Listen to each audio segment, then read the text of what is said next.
So I can just talk this way, right? I don't need to hold the mic. Okay. First of all, thank you for coming, especially those of you who are not presenters and didn't get food and still showed up here. So I hope I'll make your time worthwhile.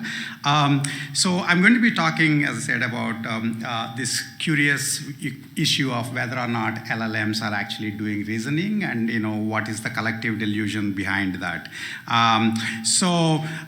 It's been brought up. Actually, I think Polanyi this idea called Polanyi's paradox, which basically is this polymath who basically said, we know more than we can tell, and we seem to be mostly working on the explicit knowledge tasks, and we should be working on the tacit knowledge tasks. This was way back when he was worried that science was not taking tacit knowledge tasks too much. Within AI, this has been seen as a Moravec's paradox. Those of you may have heard about it, but Polanyi actually was the first guy to talk about this. In a weird way, Polanyi started having a revenge when the AI started taking off with the deep learning revolution. This is Hinton basically talking about basically putting down any idea of providing knowledge to an actual reasoner, because that would be cheating. And in fact, he says intelligent design involves actually giving the knowledge, and learning is learning totally from scratch. Okay, so in a weird way, Polanyi started having a revenge of sorts in these years because everything must be learned from scratch, and nothing should ever be taken from the humans. And then we're all surprised that all sorts of biases and all these problems come in, but that's a different story. So this has been an issue, and I actually talked about this in a couple of years back. There's a CSEM viewpoint on Polanyi's revenge and AI's new romance with tacit knowledge. Even explicit knowledge tasks had to be somehow converted into learning from first principles, from deep learning techniques, and that's kind of a dumb idea, but it's been something that we've been having fun with. The interesting part is that LLMs, the more recently, have made a huge change in this equation. I don't know whether you're paying attention to it. It turns out that if you give what you know about a toy world to the computer and have it solve new instances, that's called like GoFi cheating. Whereas if you capture all that the humanities knows about everything and feed it all to the computer, essentially your LLMs, and then ask it to do toy world instances, that actually has become modern AI. And you can think of this as a negative way, but you can also think about it a positive way. Essentially, LLMs are ironically avenging Polanyi's revenge, because everything doesn't have to be learned from pixels anymore. Everything doesn't have to be learned from the God-given simulators with gazillion amounts of reinforcement learning epochs. The interesting thing is that essentially people have found that LLMs started having all these. I'm assuming that all of you know what LLMs are. I'm not going to go into it. Basically, they are obviously like n-gram models and steroids, which seem to have all these interesting properties that we don't know why they have them. Actually, much of AI, a lot part of AI has become essentially kind of poking LLMs to see what else they can do. It's become sort of a biology, and we are very bad biologists. We basically don't know how to do proper empirical research, and so we essentially take every random thing as the sign that it's actually doing reasoning. Oh my God, it's actually solving a Nobel Prize-winning chemistry problems, etc., etc. So the thing is, it's hilarious that LLMs are making, by the way, as Mao said, I tweet, I don't excrete yet. Unfortunately, it's become X instead of Twitter, but so much of what I've done, what I'm going to talk about has also been tweeted in different ways. But it's hilarious that LLMs are making traditional symbolic AI kind of relevant again. If you're actually reading these papers about LLMs can do planning, LLMs can do reasoning, etc., these are essentially traditional symbolic reasoning tasks that people are more or less solving it using symbolic approaches. But unfortunately, the kiddos who are actually doing it have skipped the intro to AI, where you'll actually be taught about logic, you'll be taught about reasoning, etc. And so unfortunately, it's become kind of hilarious in terms of the kind of crazy mistakes that people make. And also, of course, the fact that AI has become this sort of such natural science is interesting in itself too. So LLMs are actually kind of useful in providing approximate knowledge about lots and lots of things. That includes planning, that includes reasoning, that includes pretty much anything that you probably are thinking of. That they can provide approximate knowledge should not be surprising. However, there are wild claims about their reasoning abilities. There are some papers here, a lot more papers on this in various NeurIPS and ICLR proceedings.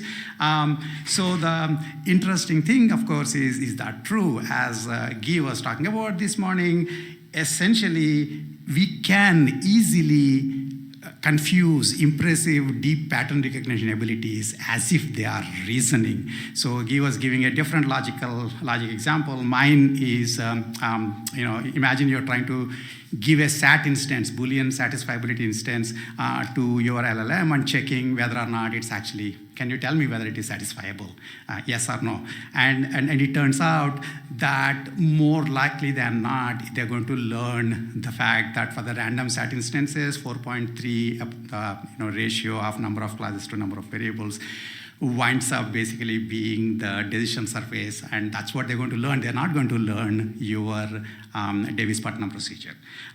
So why do people believe that they can do reasoning? Why are we writing these papers? To some extent, our poor intuitions about approximate omniscience. I made up this word called approximate omniscience. LLMs have been trained on everything that you ever put on the web, okay? And our poor intuitions about what is actually on the web. I know that some of you think that you read a lot of web and you know what's on it. You have no clue. There's every possible thing has been written up.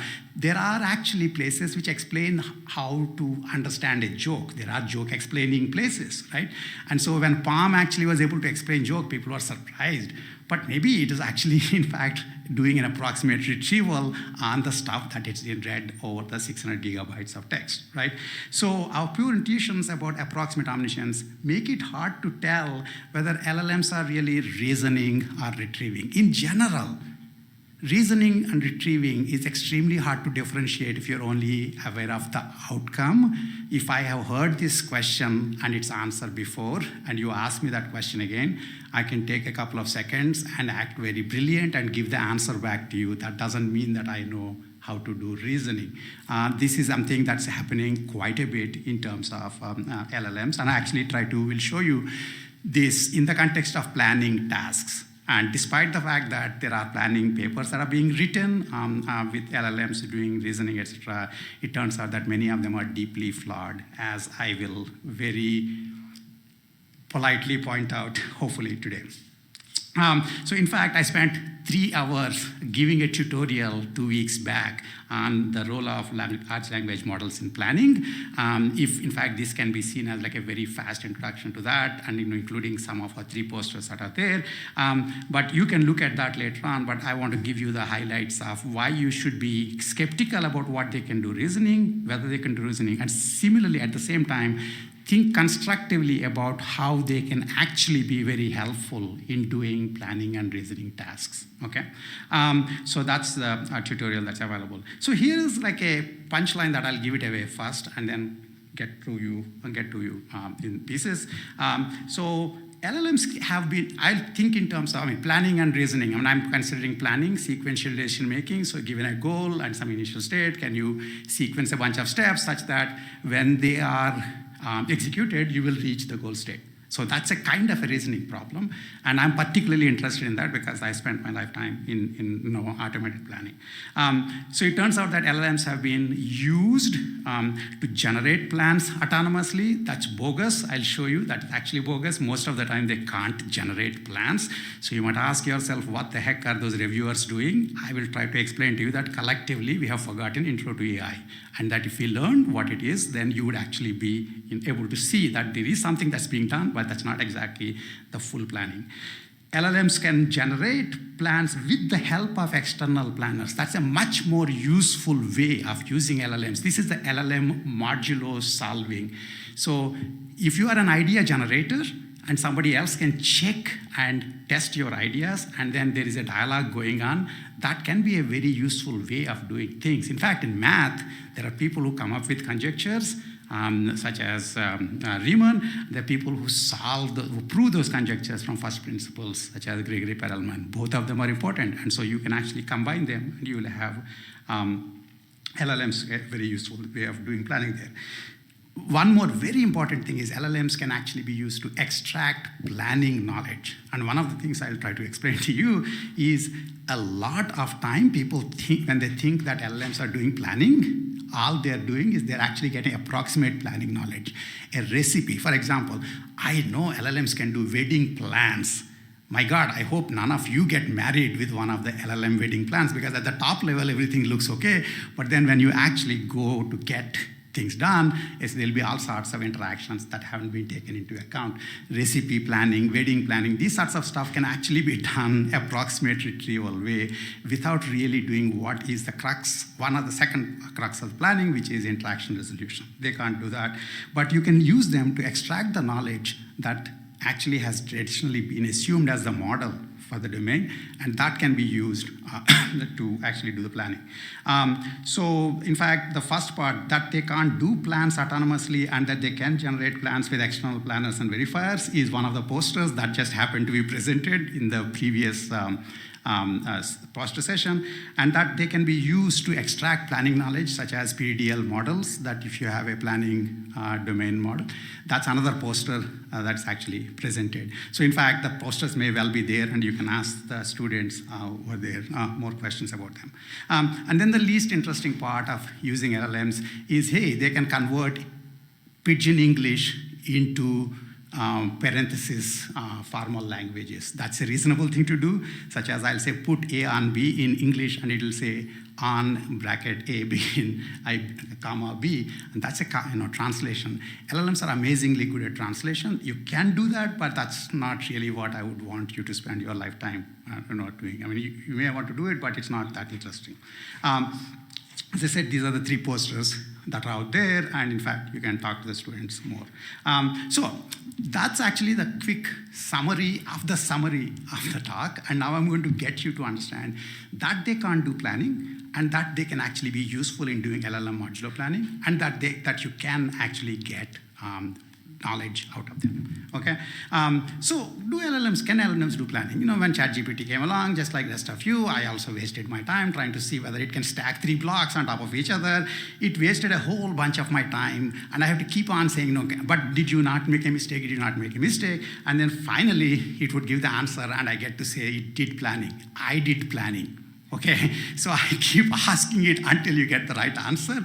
When you do that, you are the guy doing the planning, not LLMs. Unless you have no life and you want to check whether or not LLM can give the answer that you're expecting it to give, that's not actually a reasoning ability. So I knew this, so I wanted to show that's the case. And so in fact, Karthik and collaborators essentially showed that GPT 3.5 and GPT-3, for example, sucks at generating plans, even in things like blocks world that everybody makes fun of, because it's such a toy world. It cannot make plans in any of the international planning competition domains, even the small ones.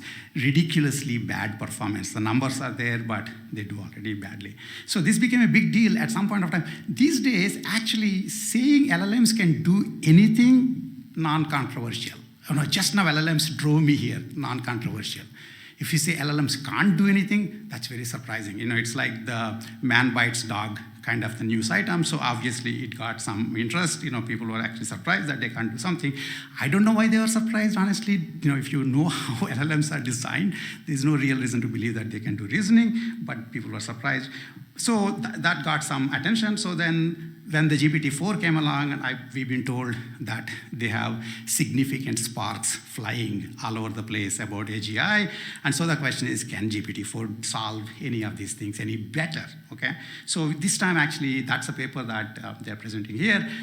We've set up a very systematic way of actually doing zero-shot, multi-shot prompting, different ways of prompting, and all sorts of state tracking, as well as a few-shot, as well as fine-tuning, all these things to check whether is there a hope? Can you actually generate plans in these kinds of small domains?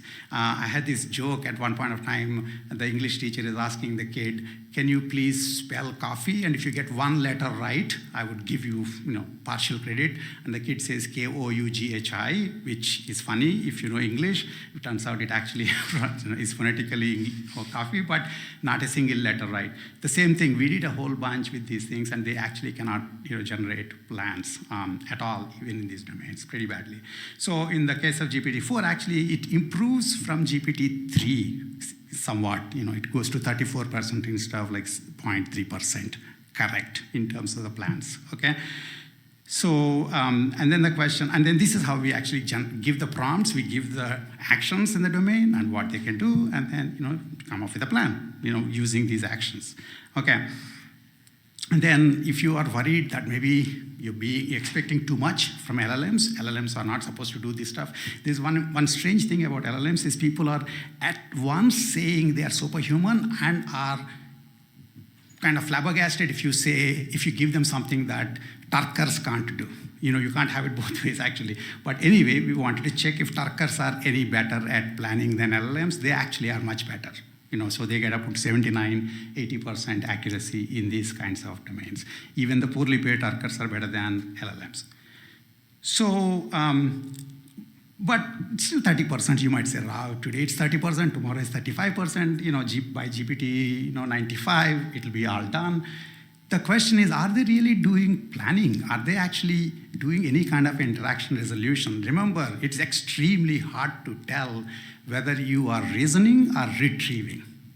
And so and in fact, to show that somebody is just retrieving, you have to be very clever in setting up the question. And those of you who are teachers know that the hardest part of life is setting the exam papers that are surprising to the students, that they're not present in the standard question banks for those courses. Because if that is the case, then you would not know that they can do any reasoning. So are LLMs retrieving based on names, or are they actually reasoning? To do this, all we did was we changed the names, the words used to describe the blocks world, so that we don't say things like blocks, we don't say things like stack, we don't say things like unstack, because remember, these have been trained on all of English language, and so they have all sorts of interesting correlations in these words. So we basically change the name. So for example, instead of pick up a block, we say attack object. To unstack a block from the top of another block, we say feast object from another object. As Shakespeare said, a rose by any other name smells just as sweet, and a blocks world domain by any different words should actually be still a blocks world domain in terms of reasoning. So the question is that GPT-4 does any better? GPT-4 fails pretty darn badly.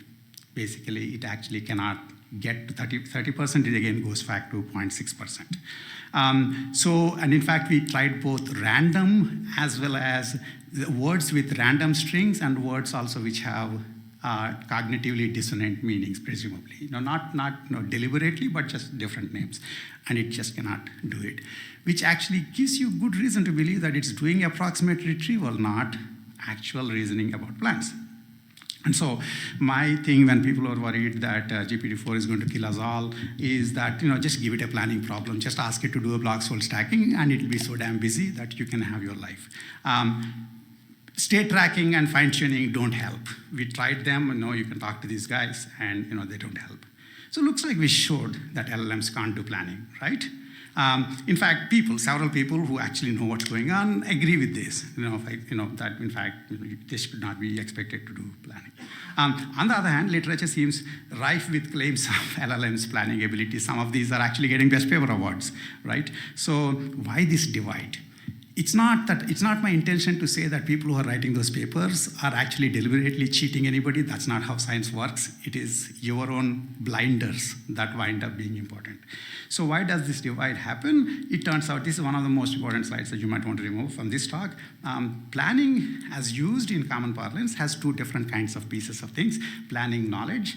What are the recipes, what are the actions, what are the preconditions, and plan generation and verification techniques, which is the reasoning part. If you want to say planning is reasoning, it's the second thing that you have to make sure that is actually being checked. If I'm just able to retrieve a wedding plan, an approximate wedding plan, which may or may not work for your wedding, I'm not doing wedding planning. I'm just giving you a retrieved wedding plan. That may not work actually for your constraints. Contrasting that with what AI planning people, automated planning people did typically is they started with a model, which is the knowledge, and they focused on the reasoning, which is ensuring that you can sequence the actions without interactions. And both are important. And so this also tells you that A, LLMs are failing because they don't know how to do interaction resolution, and B, that you can use them for planners who assume that some, the models will fall from as manna from heaven. So basically you can use these to tease out models. Okay, so in fact, we show that this is not just an ideal speculation. Actually, if you were to relax the domain model such that there are no preconditions, there are no delete effects, that means there is no interaction between actions, then they do better. They still don't do fully. In fact, the red part means that they actually don't even know that they need an action to support each one of the goals. They don't know how to count. You know that already. But they can do slightly better because pretty much any sequence might be a legal sequence in that kind of a scenario. So LLMs are better at planning if there are no subgoal interactions. But then unfortunately, our world is full of subgoal interactions, and so those places, they'll fail.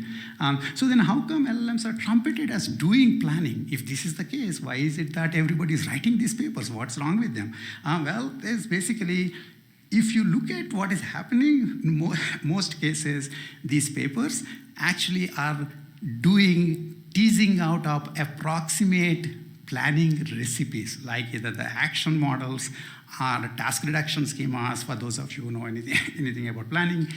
And they consider that to be, wow, look at this, it gave me an approximate solution. And then somebody else will come into the loop and try to correct it. That means they are doing the planning, LLM is coming up with the approximate model. That's what is actually happening. And the interaction, and that's exactly the reason why the examples tend to be in domains when there are no strong interactions, and pretty much, the recipe itself winds up becoming the plan. And you can look at this in actually the papers that are published on these sort of things. So interaction resolution search part is typically pushed either under the rug, saying, I'll just give you a wedding plan and you should be happy. And whether or not it'll actually work for your wedding depends on all these other interactions. Maybe I don't care about it. Or have been part of to human prompters who are supposed to give hints to the LLM to come up with the plan variants that are more correct. That's the wasting of my life that I was doing when I was trying to make it solve a 3-block stacking problem by repeatedly asking, but you're still wrong, but you're still wrong, but you're still wrong, until it gives me the correct answer. And if you're using LLMs only for problems where you know the plan is correct, then what's wrong with you? You are essentially basically, it's like you can teach it to your kids, you're making them learn, but don't say that LLMs are reasoned because you spent 4 hours trying to do this back and forth. So in fact, React, inner monologue, and tree of thoughts example, all of these wind up using domains where essentially A, there's much less interactions, and B, what they're essentially teasing out most of the time are essentially plan knowledge fragments, that is approximate knowledge fragments. So what if we allowed LLMs to interact with external planners verifiers? That means you get the model, whatever they do, the plan they do, can we improve it by having a verifier outside check? This sort of harks back to what Guy was talking about earlier in the morning. So suppose I have a classical planner or a traditional planner which can check whether the plan is correct or not, but you don't want it to do search, so LLM generates ideas. It turns out LLM-Modulo solvers have much better expressivity than LLMs in terms of reasoning because they're no longer giving the guarantees, they're coming up with the ideas. So if you're giving ideas to your friend as to how they should live their life, it's no problem. You come up with the ideas. Whether or not that thing is a good idea is your friends to make sure because they have to verify. So that is a very reasonable way to do, and sometimes coming up with ideas is hard, and so LLMs are actually very good at that. So we actually use this, again, that paper that Karthik has there, talks about how you can use LLMs as idea generators for external sound planners. So it generates a plan, and you give it to a local search planner, which tries to improve it, and we show that actually this way the speed is higher. And outside planner, which is sound, actually guarantees that the plan is correct, okay? And this is actually connected to case-based planning. It's sort of in the modern guise. Instead of cases, LLMs are generating cases from scratch when you give the problem, okay? You can also do back prompting from external verifiers. For example, you can let just the verifier look at the plan that the LLM gave and point out what is wrong, because this is a sound plan, sound verifier. It can tell what precondition is not holding, what effects are violating some other required conditions, and then this can be given as a prompt back to LLM. This whole thing is automated. And if you do that with back prompting, actually, they do reasonably well. In fact, they have much higher. Within about 15 cycles, they wind up solving many more problems. But remember, the guarantee is with the verifier, not the LLM. LLM doesn't know what is right, what is wrong. And if you only give, if you take a technology and give it full points when it's correct, and then just look the other side when it's wrong, I have astrology that I would like to sell you. That's also actually very good. Whenever you right, it's right. When it's wrong, then you don't count it. That's not a good way. LLMs also can be useful for human planners because they're actually generating ideas. But if LLMs can guess reasonable solutions, can't we just call them multiple times until they generate a correct solution? This is another thing that people have gotten into. There's all sorts of things about LLMs can self-critique themselves. I know that people essentially have done that. People can do this. They can improve their solutions.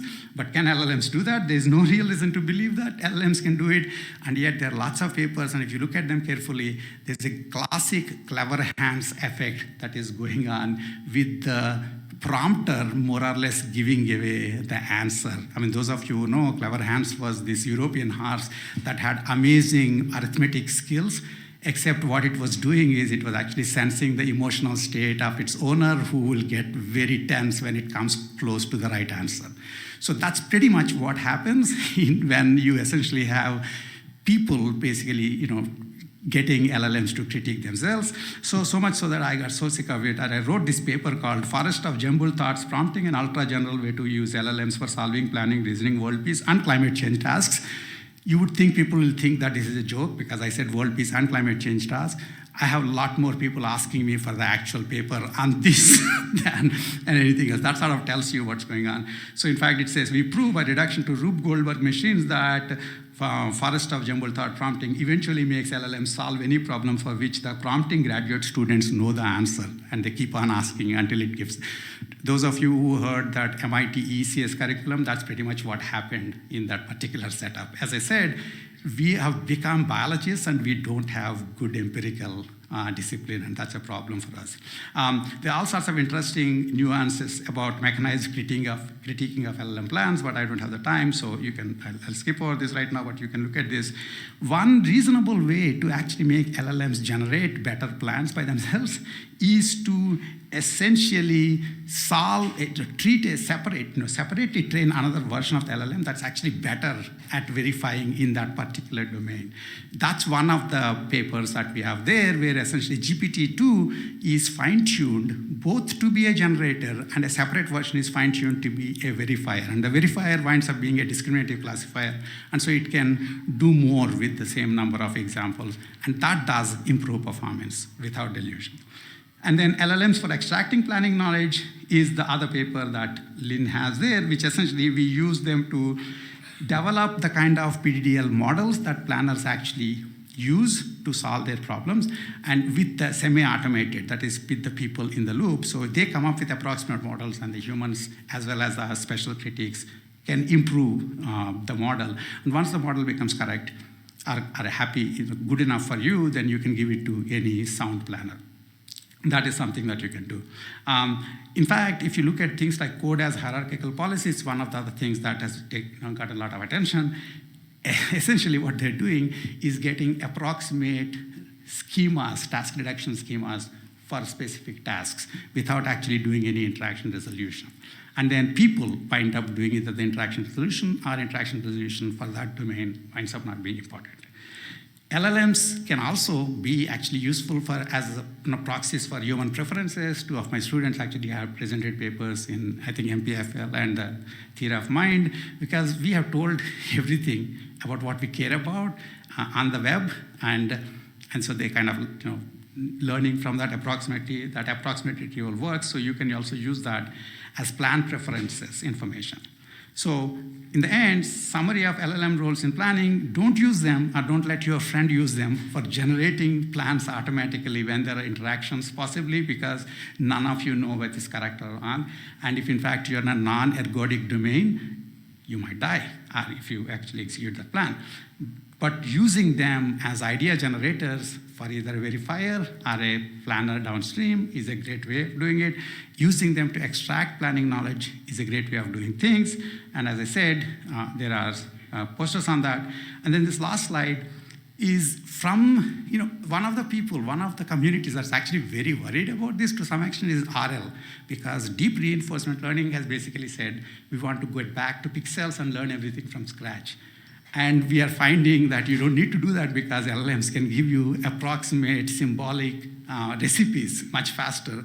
And then if you happen to have a good simulator for your domain, then you can improve your sample complexity quite significantly.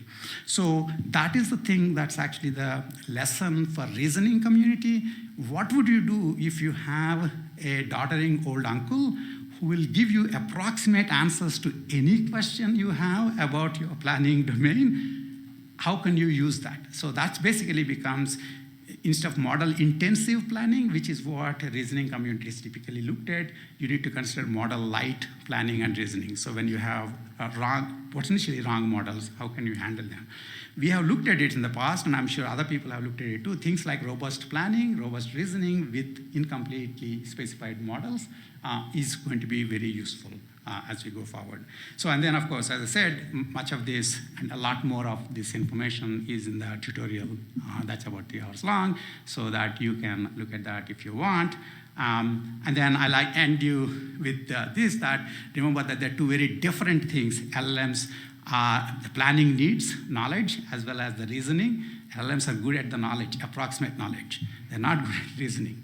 And one of the things that we make a mistake about is if things have been trained on the deductive closure of a knowledge base, then reasoning becomes retrieval. You might ask, why did you do that?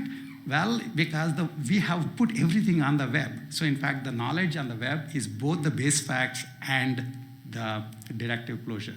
And so that might actually make you think that they're reasoning in some cases, but that winds up being retrieval. So that's where I'm going to end. Thank you for your patience.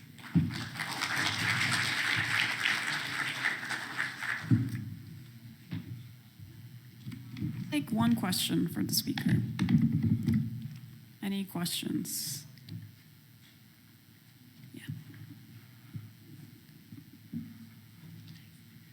Thank you for the great talk. Thank you. I'm very impressed.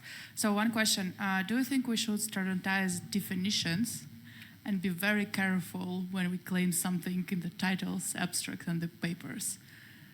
I think that's a ship that has unfortunately sailed, right?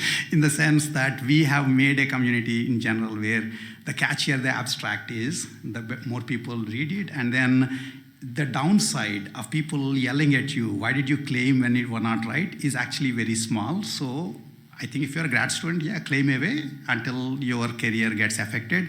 But I think it's a right idea to ask yourself. I mean, science is always self-correcting. And so because these people were making these claims, I started looking at them. And because I'm making these claims, they will start looking at my claims. And that's a reasonable way to have science progress, okay? I do think that they can't do reasoning as of now, but they can still be very useful. Thank you. I'm going to be here, and I think our posters are there, so if you have any questions, feel free to ask me. Thank you.